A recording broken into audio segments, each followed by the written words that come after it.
அஸ்ஸலாமு அலைக்கும் வரஹ்மத்துல்லாஹி வபரகாத்துஹு. அஹதை அடியா அஹமதை புகழ்வோம். அல்லாஹ்வின் நல்லடியார்களே, சுப்ஹான மௌலிது ஓதக்கூடாது. ஏன் ஓதக்கூடாது? ஓதுவது ஷிர்க்.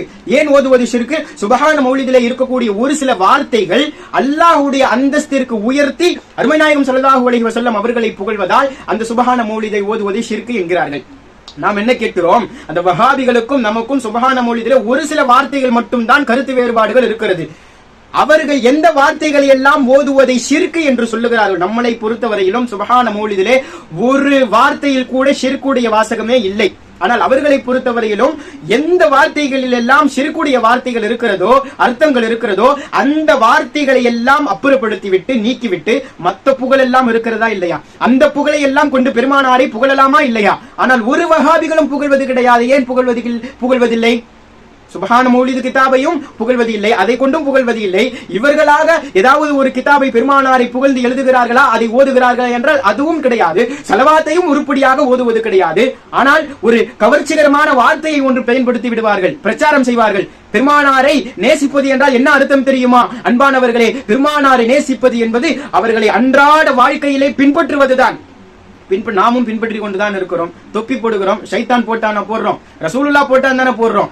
ஆக பெருமானாரை நேசிப்பது என்பது அவர்களை பின்பற்றுவதால் தான் என்பதாக அவர்கள் சொல்லி சுருக்கி விடுகிறார்கள். புகழ்வதே கிடையாது. காரணம் என்ன தெரியுமா அன்பானவர்களே? அவர்களை பொறுத்தவரையிலும் அவர்களுக்கு பெருமானாரை புகழ்வது பிடிக்கவில்லை. இதுதான் முக்கியமான காரணம்.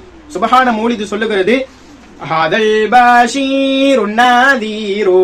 இந்த நபி சுபச்செய்தி சொல்லக்கூடியவர்கள், அச்சமூட்டி எச்சரிக்கை செய்யக்கூடியவர்கள். ஹாதல் பஷீருன் நதீரு ஹாதஸ் சிராஜுல் முனீரு.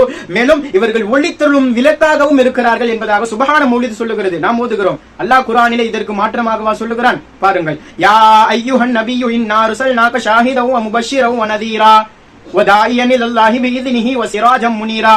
நபியே நாயகமே, உங்களை நாங்கள் அந்த முஃமின்களுக்கு சாட்சியாளராகவும் அனுப்பி இருக்கிறோம். அதே போல் அச்சமூட்டி எச்சரிக்கை செய்பவராகவும் சுபச்செய்தி சொல்லக்கூடியவர்களாகவும் அனுப்பி இருக்கிறோம். அல்லாஹ்வின் பக்கம் அல்லாஹ்வின் அனுமதியை கொண்டு அழைப்பவராகவும் ஒளி தரும் விளக்காகவும் நாம் உம்மை அனுப்பி இருக்கிறோம் என்பதாக அல்லாஹ் சொல்லுகிறான். அல்லாஹ் பயன்படுத்திய முபஷ்ஷிர வ நதீரா என்பதை தான் சுப்ஹான மௌலிதிலே ஹாதல் பஷீருன் நதீரு என்று இருக்கிறது. அல்லாஹ் பயன்படுத்திய சிராஜம் முனீரா என்ற வார்த்தையை தான் ஹாதஸ் சிராஜுல் முனீரு என்று சுப்ஹான மௌலிது சொல்லுகிறது. எனவே சுப்ஹான மௌலிது என்பது குர்ஆனுக்கும் ஹதீஸுக்கும் உட்பட்டது. குர்ஆனிலிருந்தும் ஹதீஸிலிருந்தும் எடுக்கப்பட்ட புகழ்கள் தான் இந்த சுப்ஹான மௌலிது என்பது நம்முடைய கருத்துக்கள், நம்முடைய கொள்கைகள். இந்த புகழை எல்லாம் அவர்கள் தாராளமாக புகழலாம். ஆனால் இதை கூட அவர்கள் புகழாமல் இருப்பதற்கு முக்கிய காரணம் பெருமானாரை புகழ்வது அவர்களுக்கு பிடிக்கவில்லை.